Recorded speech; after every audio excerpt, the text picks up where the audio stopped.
Muy buenos días, gente. Espero que se encuentren bien.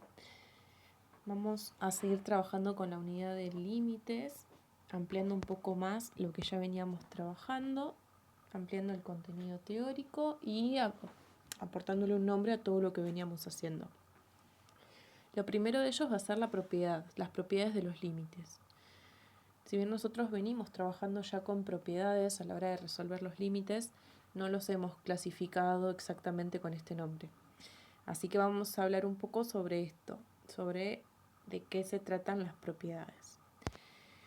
Por ejemplo, cuando tenemos el límite de x tendiendo a algún valor de una función que es solamente una variable, como habíamos trabajado antes, reemplazamos la variable por el valor al que tiende, así que simplemente en esta ocasión nos estaría quedando por resultado el valor al que tiende la variable precisamente. ¿Sí? Reemplazamos la x por el valor y la respuesta es ese mismo valor. Ahora, en caso de que la función sea una función constante, como por ejemplo un 2, fíjense que para resolver este límite no tenemos una variable para reemplazar por el valor al que tiende. Así que como no se puede reemplazar nada, directamente nos va a quedar como respuesta la misma función constante que estamos trabajando en el límite. Después, respecto a operaciones, por ejemplo, suma entre distintas funciones, lo que nos permite hacer el límite es distribuirlo, por así decirlo, dentro de cada una de las funciones, conservando la suma o la resta que haya entre ellas. Entonces se calcula el límite con x tendiendo al valor que sea en el enunciado de la primera función, más el límite con la variable tendiendo al mismo valor de la otra función. Después los resultados se suman y nos da la respuesta final. Algo parecido sucede con la multiplicación. La multiplicación dentro del argumento de un límite también nos permite esta distribución del límite entre los factores y se calculan cada uno por separado, pudiendo multiplicar después los resultados. Exactamente lo mismo pasa con la división. Se distribuye el límite tanto en el numerador como en el denominador y después el resultado se divide. Y lo mismo pasa con la función exponencial, donde tenemos una función abajo, tenemos una función en el exponente, así que también se distribuyen los límites. Se calculan por separado y se eleva después los resultados como operación. Una vez trabajados las propiedades, que como les digo ya las vinimos aplicando para resolver los límites, vamos a hablar también sobre la clasificación de las respuestas. En base al cálculo que tengamos del límite, vamos a obtener un resultado y ese resultado nos va a poder permitir hacer esta clasificación. Y se nos va a clasificar en dos cuestiones diferentes. La primera clasificación es límites determinados. Los límites determinados van a ser aquellos en los que nosotros al reemplazar la función por la variable, por el valor al que tiende, vamos a obtener un resultado que tenga lógica en los reales.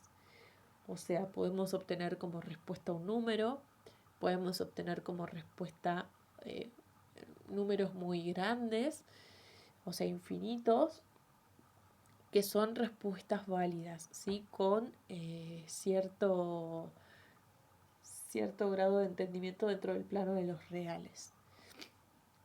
También por otro lado vamos a tener los límites indeterminados, que son los que tienen por resultado, ¿sí? Después de que nosotros reemplazamos la variable por el valor al que tiende y hagamos los cálculos, los indeterminados van a ser aquellos en los que la respuesta por ahí no tenga cierta lógica o cierta facilidad de resolución directa. Y son de este tipo las respuestas que son indeterminadas. Por ejemplo, cuando obtenemos una fracción, en el numerador algo muy próximo al 0 como respuesta y en el denominador también. Esto es una indeterminación. Otra indeterminación es una fracción donde arriba tiende a infinito, abajo también. Otra de las indeterminaciones son cuando nuestro resultado es una exponencial cuya base tiende a 1 y cuyo exponente tiende a infinito, positivo o negativo. Y otra de las indeterminaciones es cuando tenemos una suma o resta entre infinitos, ¿sí? O sea, un infinito positivo y después se le resta otra cosa que tiende a infinito negativo. Y la última puede ser que vamos a trabajar también exponencial, cuya base tiende a 0 y cuyo exponente tiende a 0. Es muy importante que nosotros identifiquemos estas indeterminaciones porque una vez que las identificamos, vamos a tener que trabajar para salvar la indeterminación. Y la indeterminación la vamos a salvar con formas que vamos a ver más adelante. Una de ellas que estuvimos trabajando es, por ejemplo, la factorización, ¿sí? Que después nos permite simplificar factores arriba y abajo y eso nos permite salvar la indeterminación, pero también hay más formas que las vamos a ir trabajando. Con esto vamos a hacer unos ejemplos de límites determinados. Los indeterminados los dejamos para más adelante, porque vamos a ver detenidamente caso por caso. Vamos a hacer la resolución de límites determinados aplicando las propiedades.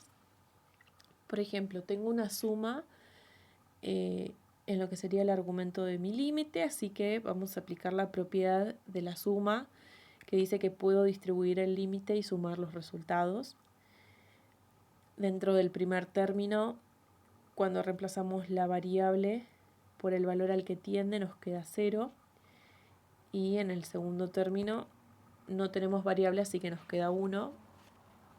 Recuerden que una vez que hacemos el reemplazo de la variable por el valor al que tiende, ya tenemos que dejar de escribir la palabra límite, directamente colocamos los resultados y vamos con la respuesta directamente.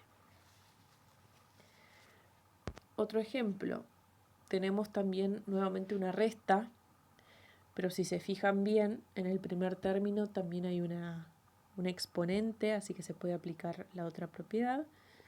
Y en el segundo término hay una multiplicación, así que también podemos aplicar la propiedad de la multiplicación.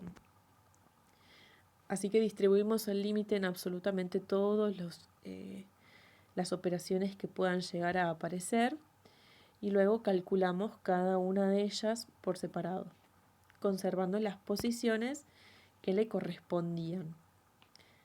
Fíjense que después de aplicar las propiedades terminamos reduciendo todo a los primeros dos ítems de las propiedades, ¿sí? Que tenemos el límite de una x y después el límite de una función constante. Son esos dos casos que nos van a terminar quedando al fin y al cabo. Y bueno, resolvemos algebraicamente. Un ejemplo más. Tenemos una división. En el numerador tenemos un exponente, una suma. En el denominador tenemos una multiplicación. Así que distribuimos el límite en absolutamente todo, conservando la división y cada una de las operaciones que surjan. Y calculamos todos por separadito, quedándonos los valores definitivos. Hacemos las cuentas y nos dan los resultados. Vamos con un ejemplo más. Tenemos una exponente, tenemos una suma en la base, una multiplicación en el exponente. Así que vamos a distribuir el límite en todo. Calculamos por separado y realizamos las operaciones. Fíjense que en todos estos casos estoy obteniendo respuestas numéricas en reales, así que son todos y cada uno de ellos límites determinados, que lo podemos decir porque llegamos a resultados reales, ¿sí? Con lógica dentro de los reales. Si alguno de ellos nos hubiese dado infinito, también sería una respuesta válida para los límites determinados.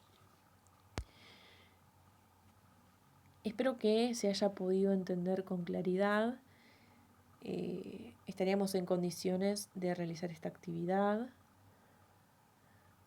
Fíjense que en el punto número 2 aparece una raíz cuadrada, que no tenemos una propiedad para las raíces, pero sí una propiedad para los exponentes, por lo que podemos transformar esta raíz en un exponente fraccionario. Y luego aplicamos las propiedades. Espero que se entienda y cualquier consulta estoy a disposición. Un beso.